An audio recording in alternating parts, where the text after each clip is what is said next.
It's the Gear Tester here, and I just want to share with you my first reactions, my first response to the Bahco Laplander saw. I did a video about 4.5 months ago on this Coghlan's Sierra saw, and in it I talked about the Bahco Laplander, and I said that I wasn't really interested in spending $40 or $50 for this saw. You can see it's still in the wrapping. I just received it in the mail today. And I don't usually purchase things without having at least had my hands on them in a store before I purchase them. And I've never held or seen a Bahco Laplander saw. So these, I just want to kind of record my first reaction and response to this saw in comparison to this Coghlan's Sierra saw. I ended up only paying $25 for this saw, and that included shipping. I got it off eBay.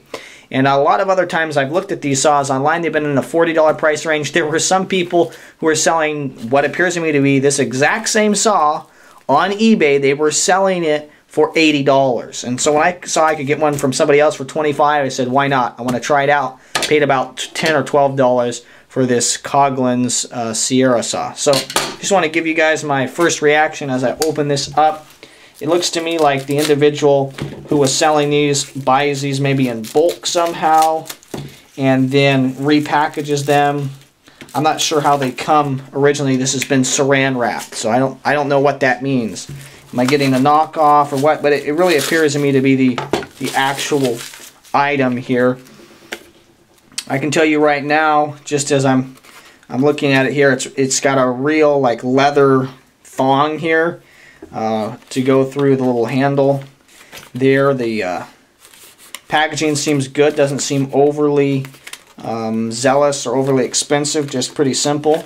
Let's see if I can get it out here of the packaging. That must be why they saran wrapped it into there, is because of that reality there, because it's just would fall right out. So that makes sense to me now why they saran wrapped that.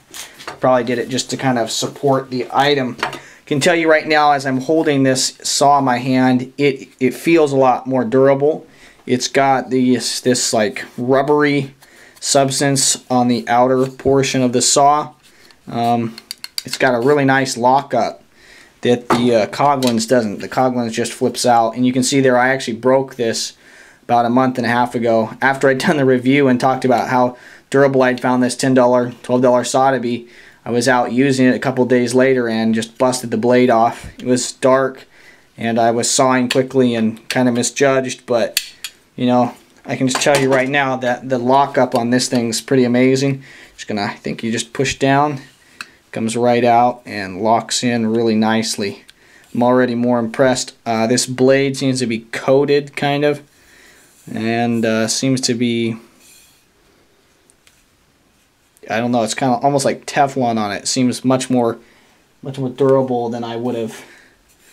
Yeah, it's just, I can tell you right there, from that's just got a lot more flex. Even though it's flexing, it's got a lot of strength in it as compared to this Coghlan's blade that just kind of, I don't know how to describe it. It just is not superior in any way. I really like that locking system. It scares me a little bit. I mean, it's just like a little plastic button. I don't know how that ends up working, but it is a little bit stiff. That's interesting. It doesn't, like once you undo that, it doesn't just pop out, but that seems like a really nice blade. One of the things I like is that this product is made in Sweden.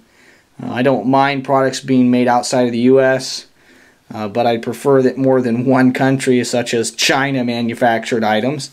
I'd like to see other nations manufacturing things. I'd like to see more items made inside the United States, but I like the fact that this saw is made in Sweden. I've had good experiences with products that are made in Europe, whether that's hatchets or axes and different other tools. So I like that. I like that it's made in Sweden. I like that seems to me it's relatively lightweight. Just seems like a great item. I can tell you right now, I really like the fact that that locks closed. I don't have to worry about the blade popping out like the Coghlan's Sierra saw. So I'm going to go out and use this thing. I don't usually like to do like a review. To me, it's not a review. I just wanted to kind of share my immediate reaction or response to opening up the packaging and looking at this Bahco Laplander. Thank you very much for your views and your subscriptions. I'll be producing like a cutting review and then maybe a tabletop review, maybe combine those into one video on this excellent little saw. I'm really actually very impressed, more impressed than I thought I was going to be. My goal is to produce quality video reviews of shooting, camping, and survival gear. If you like this video, I would encourage you to subscribe to my channel. I've got lots of other videos and range reports up. Thank you very much for your views and your subscriptions. This is the Gear Tester signing off.